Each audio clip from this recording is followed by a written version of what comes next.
Hello guys, I am Pallavi Pandey. So I'm starting my YouTube channel and the name of my channel is Random Stuff. So Random Stuff नाम इसलिए रखा है because मैं किसी particular topic पे बात नहीं करूँगी. जो भी दिमाग में आएगा मेरे, जो भी पर्टिकुलर टॉपिक मुझे डिस्कस करना होगा उस दिन मैं करके वीडियो बना के डाल दिया करूँगी यूट्यूब पे. प्लीज़ लाइक और सब्सक्राइब ज़रूर करिएगा and help me in the journey. और डिसलाइक भी कर सकते हैं अगर आपको पसंद नहीं आया तो, because I can force anyone to like me. So please help me with this and help me with the journey I am going to start. Thank you. So the topic which I have chosen today is how to shed weight after delivery. क्योंकि मुझे काफ़ी ज़्यादा questions आए हैं कि आपने इतनी जल्दी वेट कैसे मेंटेन कर लिया प्रेगनेंसी के बाद. So first thing I would like to say that आप वेट शेड करने में या खुद को मेंटेन करने में प्लीज़ फोकस मत रखिएगा कभी भी, बिकॉज सबकी बॉडी डिफरेंट होती है, सबकी बॉडी अलग तरीके से रिएक्ट करती है. Always take the guidance of your doctor.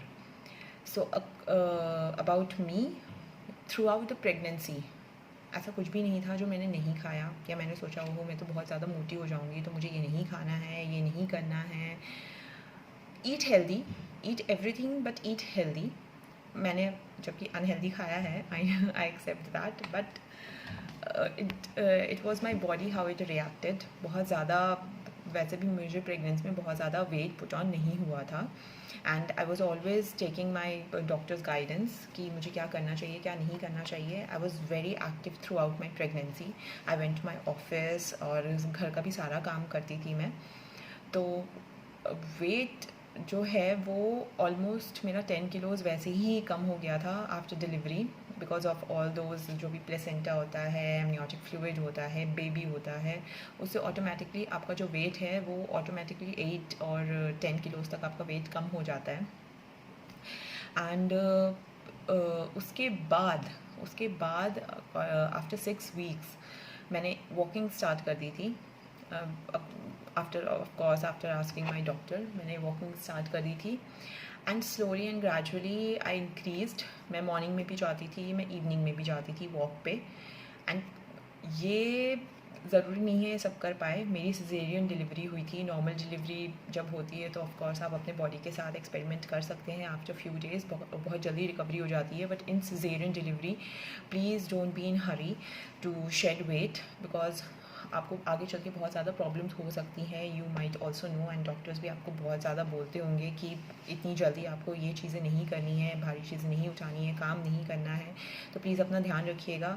आपकी बॉडी जो है वो ऑटोमेटिकली मेंटेन हो जाएगी, आपके विल पावर पर डिपेंड करेगा. बट प्लीज़ पहले आप अपना और अपने बच्चे का ध्यान रखिए.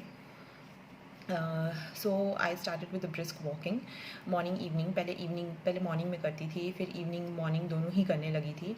And after it 3 months I started with yoga. So yoga मेरे लिए बहुत ज़्यादा हेल्पफुल रहा वेट शेड करने में. And then after like 5 months or 5.5 months I started with exercises plus walking both. Exercises में sometimes I do yoga, sometimes I follow some apps जिसमें मुझे comfortable रहता है. मुझे बॉडी में इतना ज़्यादा स्ट्रेस नहीं पड़ता है. मेरे abdomen एरिया पे of course मैं इतना ज़्यादा स्ट्रेस नहीं पड़ने देती हूँ still. So I do all my hand exercises, leg exercises, but not that much stress on my abdomen. Still I don't give that much stress on my abdomen because I had C-sec. तो आपको इसका बहुत ज़्यादा ध्यान रखना है, because आपका initially आपको बहुत ज़्यादा ध्यान रखना होता है. बाद में जाके आपको बहुत ज़्यादा दिक्कतें हो जाती हैं जो आपको अभी नहीं पता चलेगा, वो आपको बाद में पता चलता है. So ladies who are pregnant and जो सोच रही हैं कि उनकी बॉडी बहुत ज़्यादा फूल रही है, बहुत ज़्यादा अजीब लगता है. ऑफ कोर्स मुझे भी बहुत ज़्यादा अजीब लगता था, बिकॉज कोई भी कपड़े अच्छे नहीं लगते थे. मोटापे में ऑफ कोर्स उतना नहीं अच्छा लगता है. आपको अपने आप को बहुत ही फिट और मेंटेन्ड देखने की आदत होती है. तो स्लोली एंड ग्रेजुअली सब कुछ ठीक हो जाता है. इट्स जस्ट कि आपको थोड़ा सा तो प्रेगनेंसी में पेशेंस रखना होगा, डिलीवरी के बाद पेशेंस रखना होगा, बिकॉज आपको अपने बेबी का भी केयर करना होता है. If you go on diet तो आपका milk production obviously it will affect that. And अगर आप स्ट्रेस लेंगे हो मैं तो अच्छी नहीं लग रही हूँ तो भी स्ट्रेस की वजह से आपका फीलिंग में प्रॉब्लम आएगी. सो प्लीज़ उस टाइम पे मुझे ऐसा लगता है कि rather than maintaining yourself, of course आपको साइड बाई करना चाहिए, but rather than focusing more on maintaining yourself you should focus on your baby and how to keep yourself and your baby healthy. So weight shed कर लेना इतनी ज़्यादा difficult बात नहीं है, just will power चाहिए होता है करने के लिए. सो अलॉन्ग विद एक्सरसाइजेज आपको और भी चीज़ों का कुछ चीज़ों का ध्यान रखना चाहिए. First is like keep your self really very hydrated because it's summers, और एटलीस्ट आपको 4 to 5 लीटर्स ऑफ पानी पीना चाहिए. ये मिल्क प्रोडक्शन में काफ़ी हेल्प करता है बिकॉज आपकी बॉडी वैसे भी डिहाइड्रेट हो जाती है इस टाइम पे, एंड मिल्क प्रोडक्शन इसके वजह से डिक्रीज़ हो सकता है. सेकेंड थिंग इज़ कि आपको अपनी टाइमिंग्स फिक्स रखनी चाहिए आपके ब्रेकफास्ट के लिए, लंच के लिए, डिनर के लिए, प्लस इन बिटवीन जो आपको स्नैक्स लेना है वो आप ले सकते हैं. थर्डली है कि आपको प्रॉपर स्लीप लेना होगा बिकॉज़ एक स्लीप भी एक फैक्टर होता है जिससे ब्रेस्ट फीडिंग पे काफ़ी ज़्यादा इफ़ेक्ट पड़ता है, एंड आप ये चीज़ अवॉइड नहीं कर सकते. Sleep is also very important to keep yourself healthy and to have a proper milk production. So अगर आपकी रात में नहीं कंप्लीट हो रही है तो प्लीज़ आप दिन में जब आपका बेबी सोता है तो आप ज़रूर सोइए. So these are also the things जब आपको प्रॉपर केयर करनी पड़ेगी अपनी इन सब चीज़ों का ध्यान रखते हुए अलॉन्ग विद योर एक्सरसाइजेस. मेरा यही रूटीन है. मॉर्निंग में I drink 1 or 2 glass of water, then I start with the yoga और एक्सरसाइज वॉट एवर उस दिन मुझे लगता है कि मुझे करना चाहिए.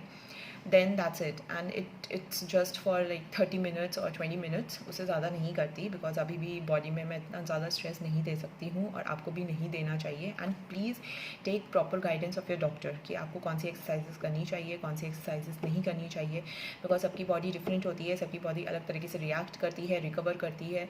तो आपको हमेशा अपने डॉक्टर का गाइडेंस लेना चाहिए. एंड देन मेरा शाम को एक रूटीन होता है 1 hour का walk. After that that's it, and I am not maintaining any diet. मैं सब कुछ खाती हूँ, चॉकलेट्स भी खाती हूँ, फैट वाली सारी चीज़ें खाती हूँ. I am not on dieting, not at all, क्योंकि आपको डाइटिंग मुझे नहीं लगता करनी भी चाहिए. चाहे प्रेगनेंसी तो एक कंडीशन हो गई है, बट नॉर्मल भी जब आप रहते हैं तो आई डोंट थिंक सो कि आपको डाइटिंग करनी चाहिए. सो प्लीज़ वेट शेड हो जाएगा, ईज़िली हो जाएगा, बट आपको विल पावर चाहिए होगी उसके लिए.